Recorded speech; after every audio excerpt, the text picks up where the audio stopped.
Hello everyone, and welcome to my General Hospital official channel. I hope everyone is having a wonderful day.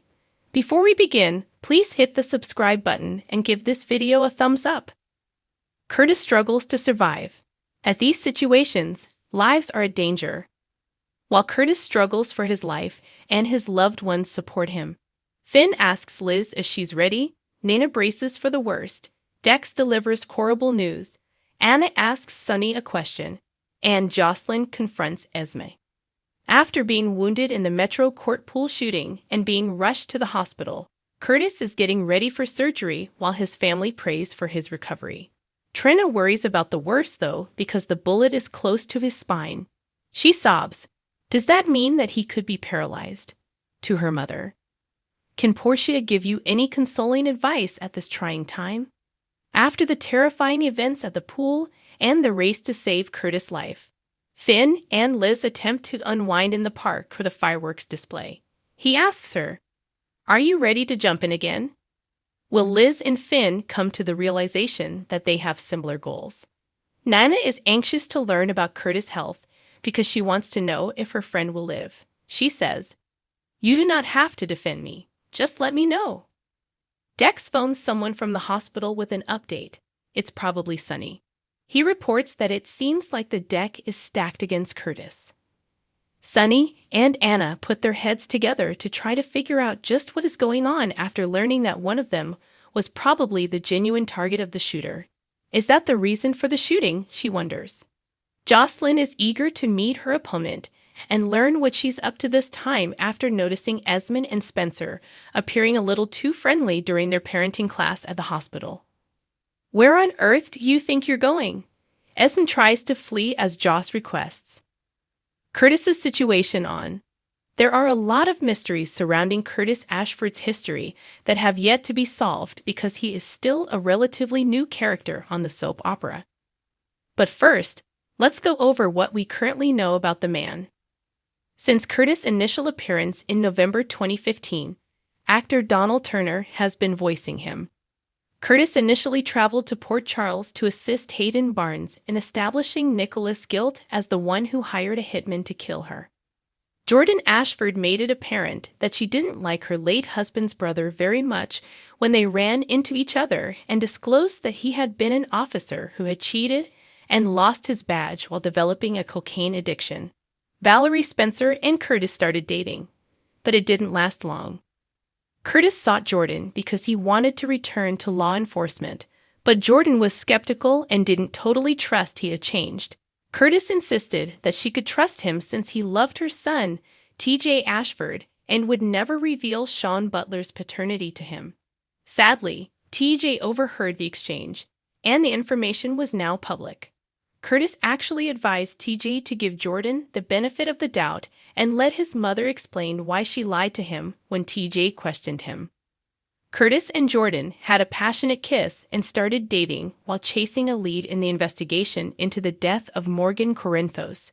He declined her offer of employment at the PCPD since he liked working as a private investigator and could avoid developing a sexual relationship with his supervisor in that capacity. TJ was taken aback by the relationship at first, but he soon accepted it.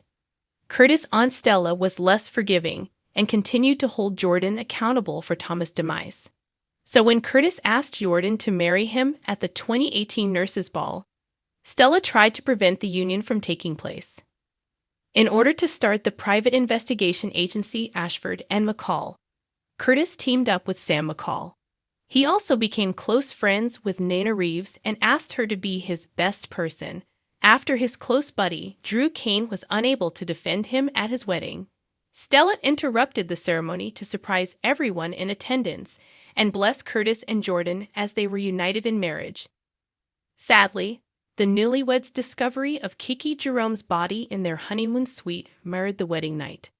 In addition to assisting with the serial killer case investigation, Curtis stood by his wife's side when Jordan was hit by Drew's car, taken to the hospital, and needed a kidney transplant. Ryan Chamberlain, a murderer, refused to donate his kidney willingly, so Curtis and a few other people stole it for Jordan. Next, he ended their partnership in order to take the security chief position at Aurora Media. But this was really only a ruse to provide Valentin with information about Jax. Naturally, when Jax learned Curtis' true motivations, assisting her and Jax in locating the missing codicil to Mikos Cassadines, that would strip Valentin of the Cassadine family money. Shiloh, the leader of the Dawn of Day cult, had been brought to justice with the aid of Drew's investigation into him. He included Mayor Laura Collins in the probe, and they got along well. He was enraged with the Cassadine for having him unintentionally deceive his close friend. But he was also a part of Valentin's plan to deceive Nina into thinking that Sasha was her long-lost daughter. Curtis was concerned that cocaine dealer Cyrus Renault would seek retribution against Jordan when a mob battle broke out in Port Charles. Despite the fact that Marcus Taggart was shot and eventually passed away in the hospital, he assisted Taggart in saving Trina Robinson and Cameron Weber from the villain's goons. While Portia Robinson stated that Curtis was not the teen's father, it became apparent that the two had a history when Trina held Curtis responsible for the officer's death. When Cyrus threatened Portia and Trina, Curtis became protective of them. He was as shocked as everyone else to find that Taggart had faked his own death with Jordan's assistance. As a result of Jordan lying to Curtis about it, there was a split in their marriage. He underwent some significant life changes, including divorcing his wife and starting a club called the Savoy. Curtis was shot while saving Portia from Cyrus, but he swiftly made a full recovery. Although Stella devised plans to save their marriage, Jordan was uninterested. After telling Portia about his growing feelings, Curtis gave her a passionate kiss, and the two formally started dating. Trina was disappointed to find out that Curtis and Portia had dated in the past, but largely because they hadn't come clean with her about it. When a mysterious man started spying on Curtis and inquiring about him all throughout town, things started to get intriguing. The man soon identified himself as Curtis' father, Marshall Ashford, who wanted to make up after leaving the family years before. Along with becoming closer to Portia and purchasing a home for them to share, Curtis was also adamant about learning what was included in his father's sealed records that could shed light on his deeds. Although he first declined Selena Wu's invitation to partner up, he subsequently agreed to let her host high-stakes poker games in the Savoy's back room in return for her providing him with Marshall's criminal record. Curtis discovered that Marshall had been taken into custody during a demonstration and lodged in a mental hospital. Marshall was angry that his son had left him, but they made up now that the truth had come to light. Curtis thought about getting tested for his genetic predisposition to schizophrenia. When Trina was falsely accused by Esm Prince, he too found himself attempting to establish her innocence. Portia excitedly answered yes when Curtis proposed, but later he discovered that Jordan and his divorce papers had never been submitted. He put the blame on Jordan when in fact Stella was to fault for the lost documents. Eventually, Curtis and Portia decided to get married on February 14, 2023, and he made arrangements for her father and brother, Zeke Robinson, to be there. Unfortunately, Curtis was shocked when Portia revealed that he might be Trina's biological father after the wedding ceremony. Curtis welcomed the diversion and went to Greenland with a group of people to rescue Trina and Spencer and stop Victor Cassadine from destroying the planet. The WSB eventually offered him a job as a result, but he opted to keep running his club instead. Jordan and Curtis exchanged kisses before Curtis returned to Portia's apartment, but did not share her. When a DNA test revealed Curtis was Trina's father, the family was shocked, and the two struggled to manage their new connection. Zeke acknowledged that Jordan and Curtis had kissed, but he pledged that Portia was where he would spend the rest of his life. General Hospital risky diagnosis, doubtful results, and persistent questions. Spoilers and updates for General Hospital hint at a risky diagnosis, uncertain results, and unanswered concerns. Dex Heller believes the deck is tilted against Curtis, and Anna Devane still has unanswered questions. In a General Hospital Ashford may be at GH, Portia Robinson, Rook Care, is struggling to keep it together after learning that the bullet is lodged close to Curtis' spine from the attending physician. Trina Robinson is in tears as she queries her mother about the possibility of Curtis developing paralysis. It's a terrible circumstance and an extremely risky diagnosis because a bullet wound adjacent to the spine, like Curtis, might result in complete paralysis. After being struck, Curtis never recovered consciousness and also suffered significant blood loss. Even though the doctor prescribed a large amount of blood for transfusion, the prognosis for paralysis on the operating table depends on whether the bullet impacted the spine. Stella Henry and Marshall Ashford may not be aware that Curtis is battling for his life, according to another source. If they did, they would apparently be at the hospital rather than drinking tea or coffee.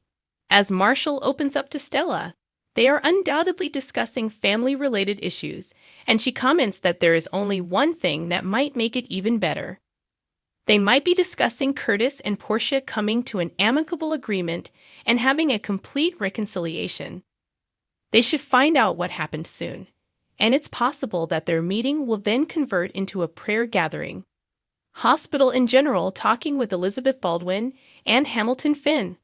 Elizabeth Baldwin and Hamilton Finn, Michael Easton, converse after leaving the pool where they helped Curtis until the ambulance arrived. It was undoubtedly a tense day for them as they also responded to some police queries.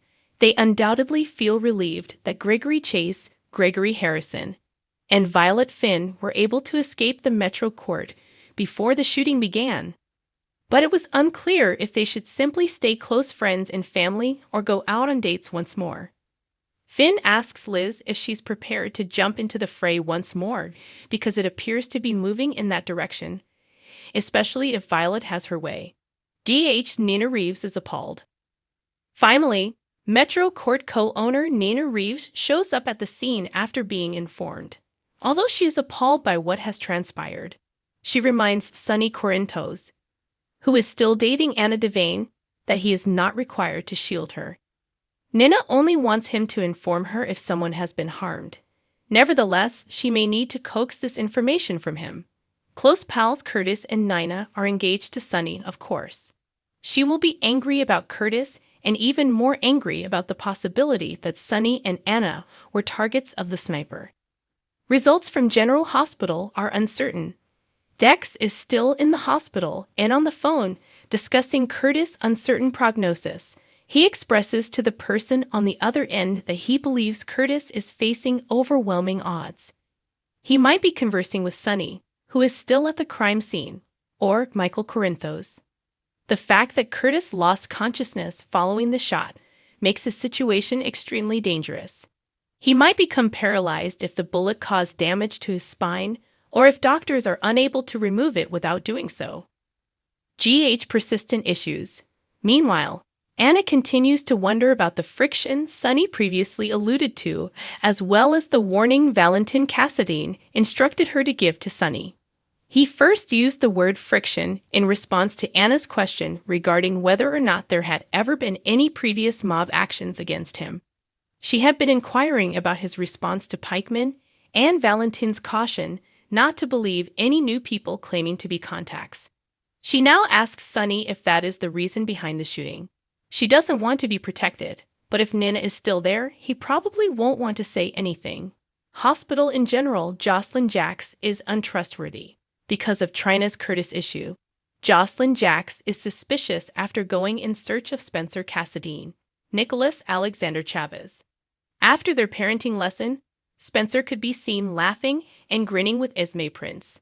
She keeps Esme from leaving the room and shoves her in her face, clearly believing that Esme is after Spencer. In any case, Jocelyn has never thought Esme's amnesia and personality shift were anything more than a hoax. Esme, who is terrified, is asked, where does she think she's going? Thanks for watching if you like this video. So please don't forget to subscribe my channel and don't miss any update.